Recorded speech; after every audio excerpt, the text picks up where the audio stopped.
Maalesef önümüzde Hristiyanlara ait bir yılbaşı etkinliği vardır. Hristiyanlara ait diyorlar. Oysa ki Hristiyanlıkla bir alakası yok. Hazreti İsa'nın veladetiyle alakalı sözde öyle bir etkinliktir ama onun şanına yakışır bir etkinlik değildir. Bilakis ona hakaretlerle, ona saygısızlıklarla dolu bir etkinliktir. Hele hele bu etkinlik gününde İslam'ın kesin bir hükümle men ettiği, yasakladığı kumar, içki alemi, bunların bu gecede işleniyor olması çok daha büyük bir faciadır. Milli piyango diye bir milli adını koymuşlar. Milli piyango. Millilik alakası yok. Milli demek oradaki insanların örfünü, adetini, inancını andıran bir ifade demektir. Ama kumar, ateş düşüren, fitne fesat aralarına koyan bir eylem, bir amel, Allah-u Teala'nın lanetlediği kumar eylemini o gecede işlemek.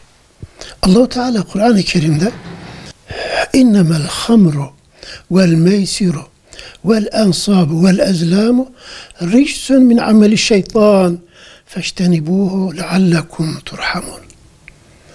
Ey insanlar! İçki, kumar, dikili putlar ve fal okları, bunlar şeytanın işlerinden birer pisliktir, necasettir.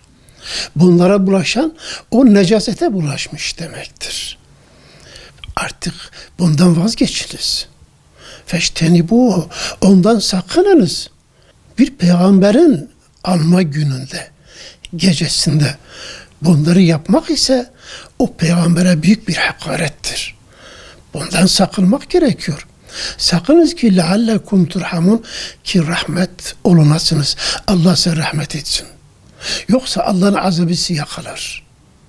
Yoksa o peygambere yaptığınız bir saygısızlıktan dolayı Allah sizi daha da geriye götürür. Başınızı bin bir türlü belaya sokar, imtihan eder. Çünkü bunlar şeytanın ameli, şeytanın icat ettiği pisliklerdir. Şeytan içki ve kumar ile müminler arasına fitne sokmak ister, düşmanlık sokmak ister. Ey insanlar, ey Müslümanlar! Şeytanın aranıza sokmaya çalıştığı bu fitneden uzak durmak kalıyorsanız, içki ve kumardan vazgeçin. Bu şans oyunları dedikleri piyango, spor, toto, loto vesaire, ne kadar şans oyunları varsa hepsi kumardır. Hepsi şeytanın işlerinden bir pisliktir. Müminlerin bundan sakınması lazım. Bugüne kadar hiçbir piyango biletinde para kazanan zengin olduğu görülmemiştir.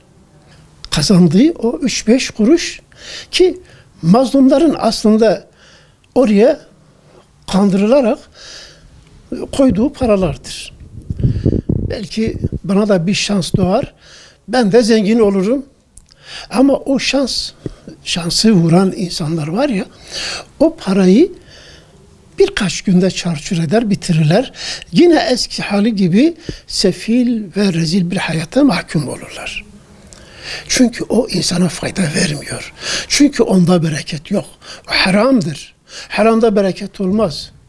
Haramla bir bina, helal bir bina tesis edilmez. Bir aile tesis edilmez. Ailenin geleceği teminata alınmaz. Bilakis içki ve kumar hangi aileye girmişse o aileyi yıkmıştır. Aileyi darmadağın etmiştir. Şeytan bundan dolayı bu iki şeyi teşvik ediyor. İçki ve kumarla aranıza fitne sokuyor. Sizi birbirinize düşürüyor.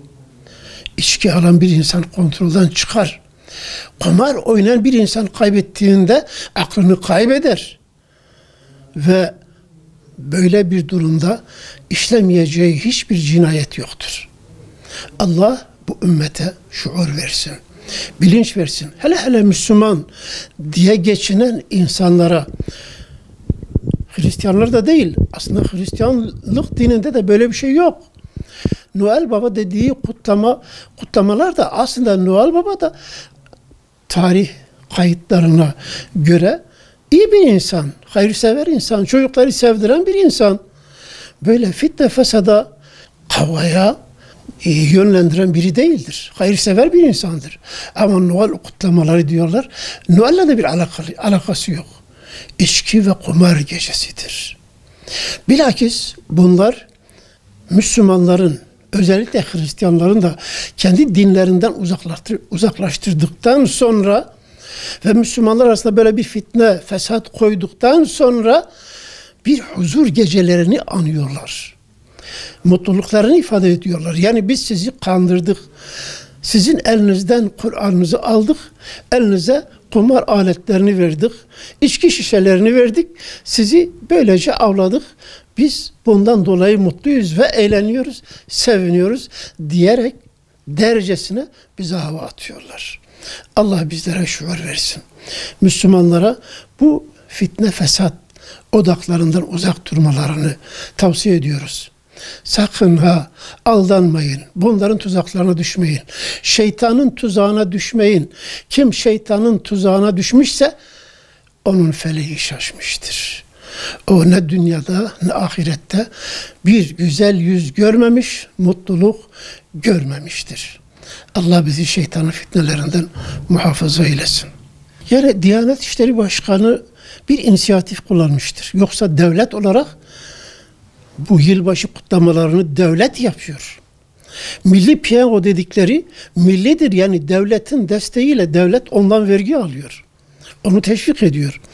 O milli piyango biletlerinden bir kısım devletin hazinesine gidiyor. Devlet bundan kazanç sağlıyor. Neden sağlıyor? Zavallı insanların alın terinden. Kandırılmış olan, sömürülmüş olan insanların o aldanarak oraya verdiği bilet paralarından. Bu durumda devlet kendi kendisiyle çelişiyor. Diyanet devletin bir kurumu, Milli Piyango da devletin bir kurumu. Bunlar birbirine karşı konuşuyorlarsa devlet ne yapıyor acaba? Bu devlet acaba kimin devletidir? Bu Müslüman halkın devleti midir? Yoksa kumarcıların, içkicilerin devleti midir? Kime hizmet ediyor? Diyanet İşleri Başkanı güzel bir çıkış yapmıştı. Bugüne kadar Diyanet'ten böyle bir ses duymadık. Resmi makamdan, açıktan böyle milli piyangonun haram olduğu, İslam'da yerinin olmadığı açık bir mesaj söylemesi önemlidir. Önemsiyoruz. Ama bu yetmiyor. Açık bir şekilde devletin büyüklerine de söylemek lazım. Burada onlara sesleniyorum aslında. Siz bu halkın yöneticileri misiniz? Bu halkın iyiliğini mi istiyorsunuz? İçkinin nereye girdiği, oraya yaktığını bilmiyor musunuz? Kumarın nereye girdiği, oraya yaktığını bilmiyor musunuz? Neden bunu teşvik ediyorsunuz? Neden bunu yasaklıyorsunuz? Kimin adına? Kimin adına bunu yapıyorsunuz? Lütfen aklınızı başınıza alın.